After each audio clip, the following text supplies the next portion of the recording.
si alguien intentó acallar a los medios de comunicación independientes en Argentina, el gobierno primero de Carlos Néstor Kirchner y luego su esposa. Fue terriblemente duro. Lo de Clarín fue casi insostenible. Al final de cuentas pudieron pasar el mal momento que estaban viviendo, pero seguramente Mañeto debe haber quedado muy yesca. Sigamos escuchando a Basteiro. Persona hablando de política con mayor presencia en los medios de comunicación, y obviamente tenemos claro cómo influyen a veces los medios de comunicación en la opinión pública y en una opinión pública desinformada o manipulada, como sucede en Argentina.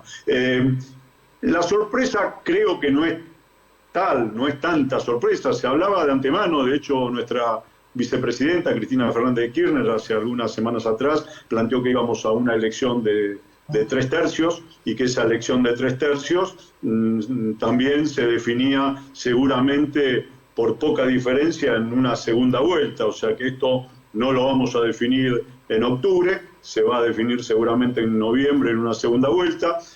Hay que decir también que entre el primero y el tercero hay 2 puntos de diferencia, 2,5 puntos de diferencia. Son números muy ajustados que puede llegar a suceder cualquier cosa en la primera vuelta, en octubre, a partir de la militancia del trabajo que seguramente tanto Unión por la Patria o Cambiemos van a comenzar a hacer, y seguramente van a mellar en el voto que pudo haber conquistado Milei. El otro tema, como dato también curioso, es cierto que hubo un caudal electoral mucho menor al que históricamente se veía en Argentina. Se llegó a un 64-65%, cuando los números siempre están arriba del 75%, casi pisando el 80%.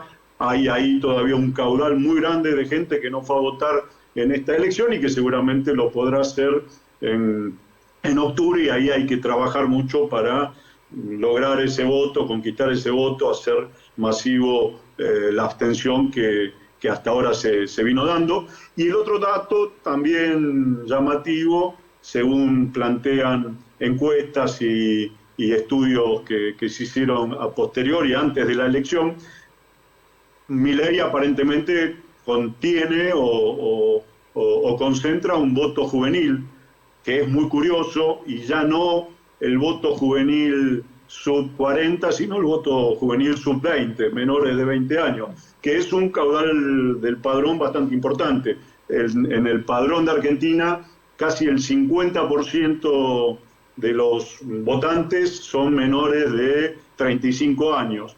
Así que ahí también es un... Yo les decía los 30. No creo que el sub-20 sea el número. Claro, el embajador está molesto, no hay duda. Esto lo ha declarado ayer y si sacamos cuenta, está hablando del resultado del lunes, del resultado del domingo con los papeles del lunes, y sigue molesto. Lo preocupante fue el ausentismo, de manera que nada está cerrado. Estamos hablando sobre los papeles que estamos mirando. Sigamos. Casi el 50% de los votantes son menores de 35 años. Así que ahí también es un elemento a considerar, a tener en cuenta. Y un hecho también curioso de una encuesta que se conoció poquito antes del día domingo, planteaba que cuando a la gente se le decía que si había que achicar el Estado, mayoritariamente, 70% decían que sí. Cuando le preguntaban, bueno, esto quiere decir que no hay que tener educación, entonces decían no, solamente el 1% entendía que el Estado no tenía, el 1% decía que no tenía que invertir en educación. Esta es una manipulación de mierda. Que uno termina con el populismo, es esto. Está desinformándolo a la gente. Porque claro, no querés educación, ¿quién le preguntó? Seguramente C5N. Claro, si le decía a la gente no querés educación, te va a decir, no pues, yo quiero educación. El cómo mejorar la calidad de la educación es un asunto en que el peronismo no se preocupó nunca, porque mientras más ignorante, mejor para ellos. Este es un asunto sencillo. El discurso del populismo en Bolivia, en Argentina, en el país donde estés, es que están en contra de la dictadura, ¿no es cierto? ¿Y quiénes son sus referentes? Fidel Castro y Maduro y Chávez, ¿no? Bueno, listo, cagamos. Son sus referentes políticos. ¿O estoy mintiendo? Los referentes políticos de ellos son... Es más, los odias a los militares, pero lo querés a Perón. ¿Y Perón qué era? Teniente coronel. Entonces dejémonos de joder. Tenemos que ir viendo estas cosas para que vean cómo está distorsionando. Y yo lamento porque respeto muchísimo a Argentina, pero Basteiro está mintiendo. Está manipulando, está como si fuera a ganar votos aquí. La gente está molesta porque no tiene trabajo. El joven está molesto porque no tiene trabajo.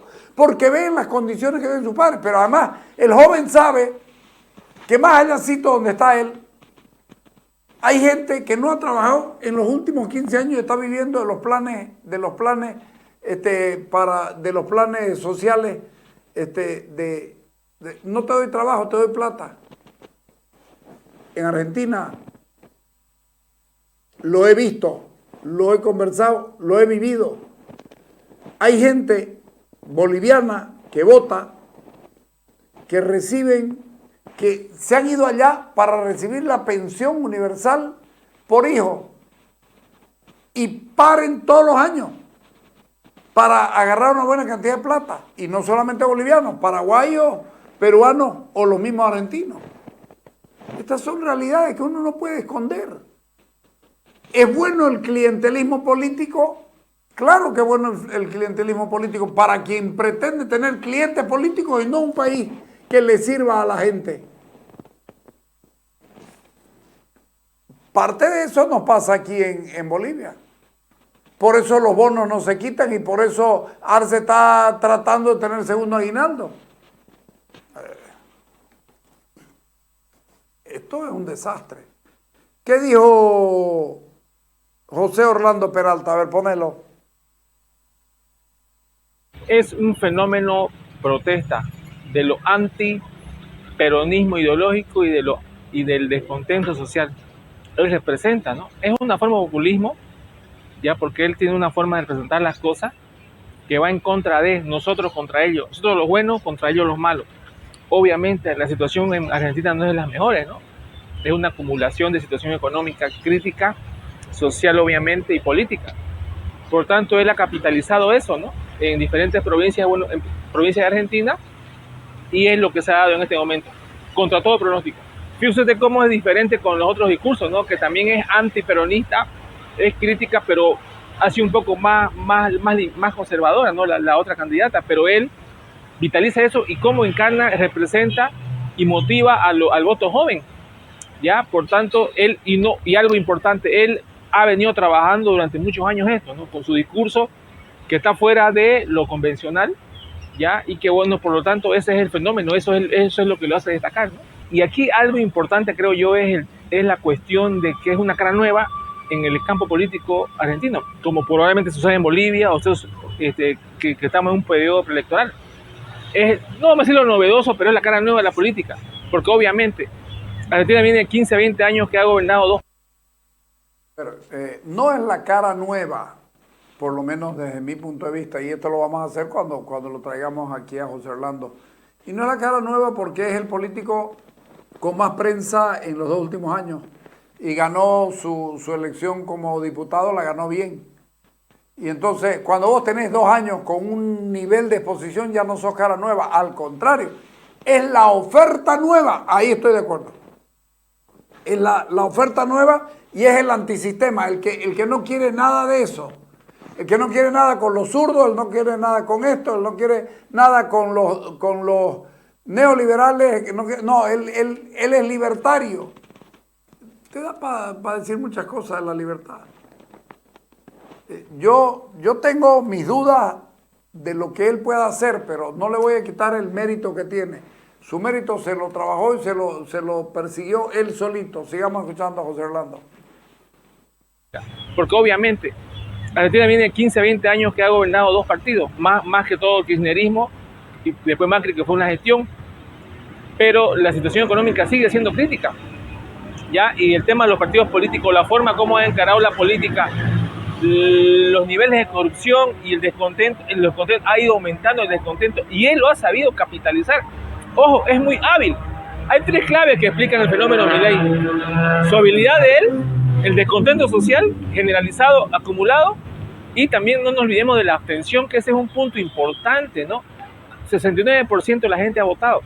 Dicen los analistas políticos argentinos que eso realmente es un punto, ha sido un punto que ha permitido que Milei suba, porque obviamente, como dice un politólogo argentino, esto es elección de un candidato, no ha ganado no ha ganado todavía un puesto, digamos, no ha ganado la presidencial, por tanto falta camino por recorrer. Obviamente él ha dado a cielo abierto, ha sido una encuesta a cielo abierto, clara, precisa, de que nos dice que él está dentro de la competencia. O sea, ya no es una competencia entre kirchnerismo contra macrismo, ahora hay un tercero en disputa. Por tanto, eso reconfigura ese escenario argentino y lo hace más complejo, ¿no? Todo este descontento del cual usted me habla, toda esta bronca, ¿es posible que se convierta en votos para octubre, por ejemplo? Claro, es por lo menos, son 7 millones de votos, ¿no? Ya tienen, suponemos, bueno, la política argentina tiene sus cosas, suponemos de que eso va a mantenerlo hasta la fecha de octubre. Pero ojo, en octubre obviamente es la primera vuelta y según las proyecciones a ninguno le va a dar para alcanzar el 50+1. O sea que la clave va a ser en la segunda vuelta, que si no me equivoco es el 19 de noviembre. Veremos si Milei llega a segunda vuelta y veremos cómo se configuran también los votantes ya cuando él toque competir con otro. Y bueno, ahí con otro, digamos, con las dos candidaturas en una segunda vuelta, va a ser otro escenario y veremos, ¿no? Si él tiene la capacidad de capitalizar ese 30% que no ha ido a votar y que probablemente 20%, no sé, pero probablemente vaya más gente a votar ya el día de la votación. Por tanto, creo yo que hay varios factores todavía que en el tiempo, en los 2 meses que quedan para saber si Milei va a ser el ganador o no, ¿no? Porque está el tema de la campaña, el descontento de la gente que lo ha capitalizado, pero que los otros candidatos seguramente van a empezar a trabajar y a ponerse en sintonía con este descontento generalizado, ¿no? ¿Qué rol o qué papel juegan los jóvenes en todo esto? Muy importante, ¿no? Porque según los datos que arrojan, uno lee en prensa, es que, si no me equivoco, es 40-50% de votación. No tengo un dato exacto, pero es un voto alto, ¿no? El de los jóvenes, porque justamente son ellos, ¿no? A donde llega más el mensaje. Creo que vivimos una época a nivel mundial donde hay que saber llegar a la gente joven con diferentes formas, con diferentes métodos, y creo que Milei ha sabido llegar a la gente joven. Ha tenido sus métodos muy particulares, peculiares, la forma como es él, ya que es muy hábil en su discurso, conoce muy bien técnicamente la economía, ¿ya? Y se sabe manejar en redes sociales y seguramente los asesores que tienen son expertos y ha llegado, ¿no?, a este voto joven que probablemente es mayoritario.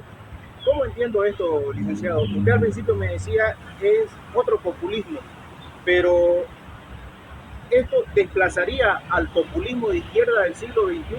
¿Cómo claro, que el populismo no es ideología en sí, ni es retórica, digamos. El populismo es una forma es una concepción de cómo represento, cómo unifico, cómo me identifico con el pueblo, ya más allá si sea de derecha o de izquierda. Y eso, Milei, mire usted cómo lo ha sabido capitalizar. Nosotros contra ellos, nosotros la ciudadanía contra la casta política, ¿ya? Y eso es importante, ¿no? Porque realmente genera emociones positivas y negativas. Negativas, la ira. Positivas, la esperanza de un cambio. Porque fíjese, la palabra cambio es lo importante. La libertad avanza, o sea, vamos a un cambio. Ya con respecto a cómo los argentinos han estado gobernados por el tema de los progresistas, el tema de derechos, las subvenciones, etcétera, etcétera. Y fíjese usted cómo es el cambio que quiere dar él. Quiere eliminar no sé cuántos ministerios, quiere privatizar hasta CONICET, que es donde se hacen las investigaciones, quiere dejar de lado el Banco Central, dolarizar, medidas que de cierta manera son radicales. Obviamente mucha gente joven, probablemente emocionalmente, les cae bien, pero veremos qué pasa en la práctica si es que llega a ser presidente. Por tanto, esto hay que mirarlo con cuidado, ¿no? Obviamente él es parte de una sintonía de época, algo que ha pasado en otros países cuando se sintonizan con estos actores políticos populistas que encarnan el descontento, la protesta y el encono colectivo, ¿no? La izquierda y el populismo de izquierda va de salida, ¿cómo lo entendemos? Yo no me atrevería a decir que va de salida. Hay un cansancio, ¿no? pero de que se vaya a salir, lo dudo bastante.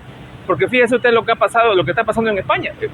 Sánchez está a punto nuevamente de volver a gobernar. Ha ganado la presidencia del Parlamento una socialista recientemente.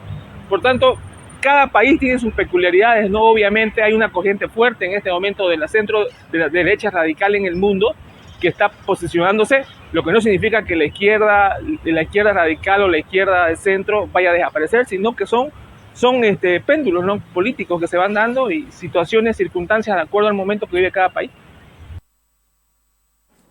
Impecable también, José Orlando. Yo digo, Cristina Kirchner y su hijito Máximo pueden estar de salida. Difícilmente ella retorne. Tiene demasiados contras, es como Evo Morales, tiene tantas contras que no va a retornar.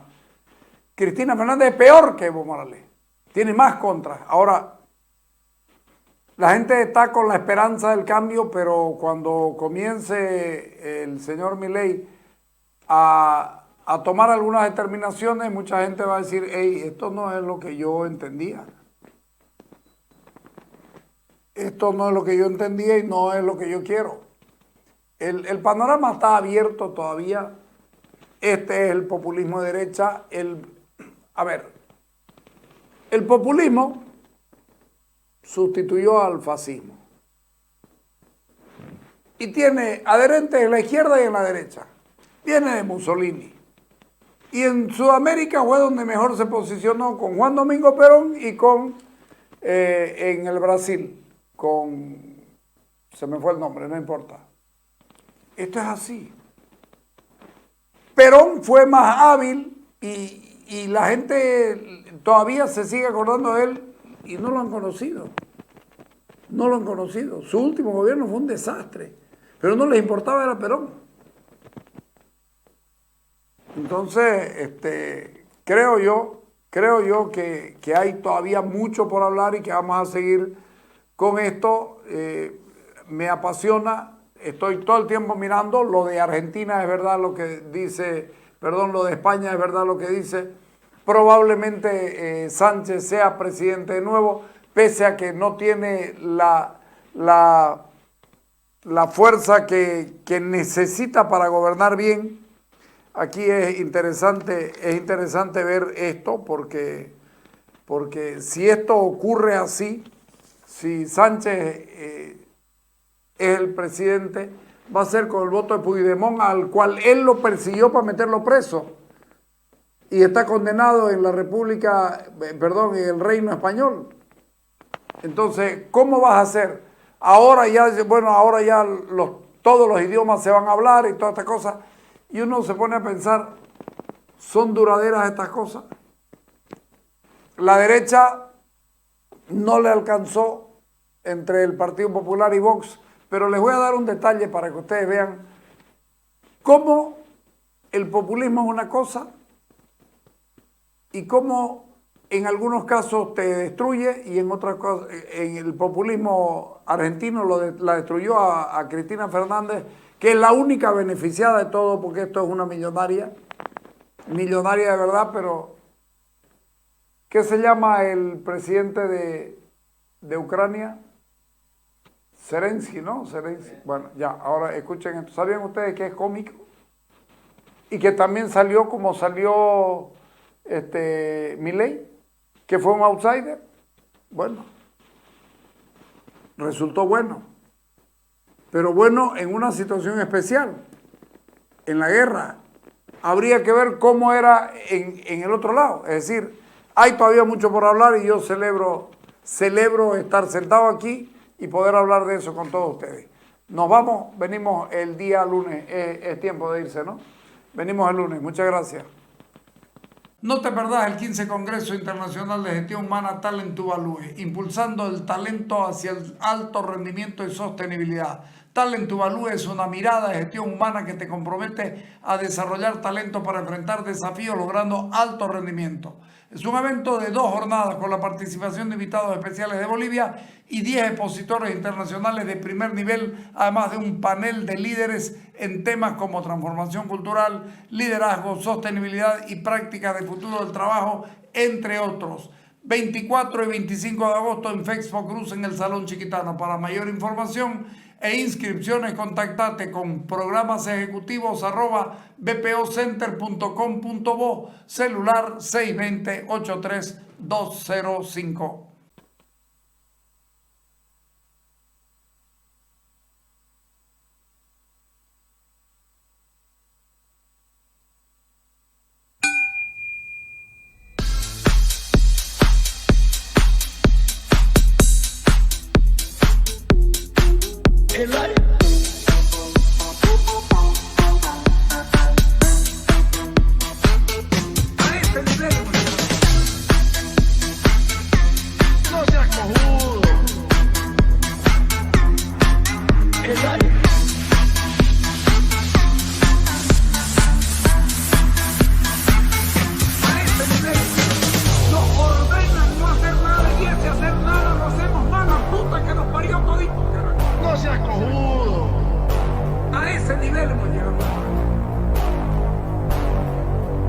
Será el país de mierda este que nos tocó. Nos ordenan no hacer nada y ese hacer nada lo hacemos mal, la puta que nos parió todito. No seas cojudo. A ese nivel hemos llegado.